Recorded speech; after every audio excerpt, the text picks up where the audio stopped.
Let's get more on these disagreements between Trump and his cabinet from Karl right now. We're hearing from the president-elect on this morning. John, he's got a new tweet out. His first one this morning, a little before 6 a.m. All of my cabinet nominees are looking good and doing a great job. I want them to be themselves and express their own thoughts, not mine. But this is pretty remarkable. Not only the issues that Mary talked about there, but you have his Secretary of State taking issue with the positions on climate change. He's got a Homeland Security Secretary nominee taking issue with the positions on the wall. There are differences across the board, and the question is, will this give the president-elect kind of a bridge back to different kinds of positions?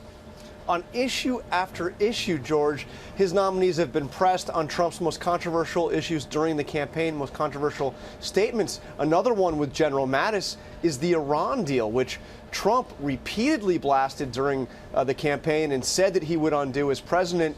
Mattis said that when America gives its word, America must stand by its word, and said that he would be in favor of keeping the Iran deal in place. The big question here, George, is what happens when the disagreement when disagreements take place after Trump is president.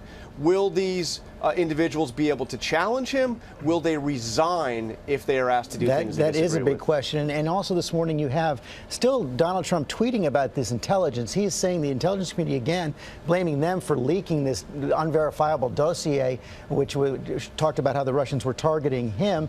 Yet his nominees yesterday, strong words of support for the intelligence community.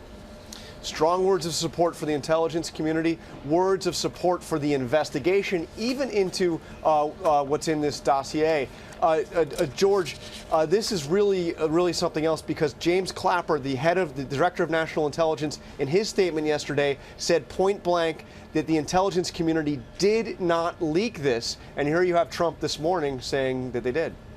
All right, John, we're going to get back to you in a moment, but Cecilia Vega is also here because we know that Ben Carson also grilled during his confirmation hearing, and he went head-to-head with Elizabeth Warren. Yeah, this was definitely the testiest exchange of that hearing, and this is, of course, his hearing to become a Housing and Urban Development Secretary.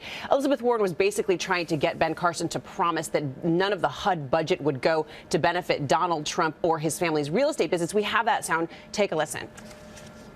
My concern is whether or not, among the billions of dollars that you will be responsible for handing out in grants and loans, can you just assure us that not $1 will go to benefit either the president-elect or his family?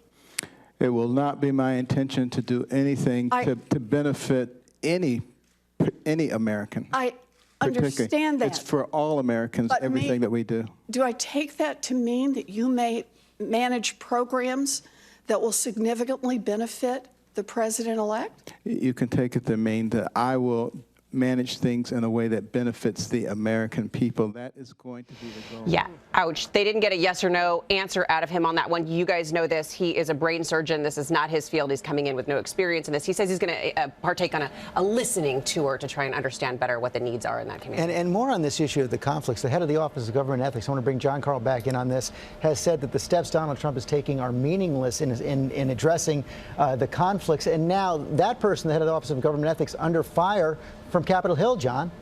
Yeah, he's being called in for an interview by Jason Chaffetz, the chairman of the committee that oversees government reform.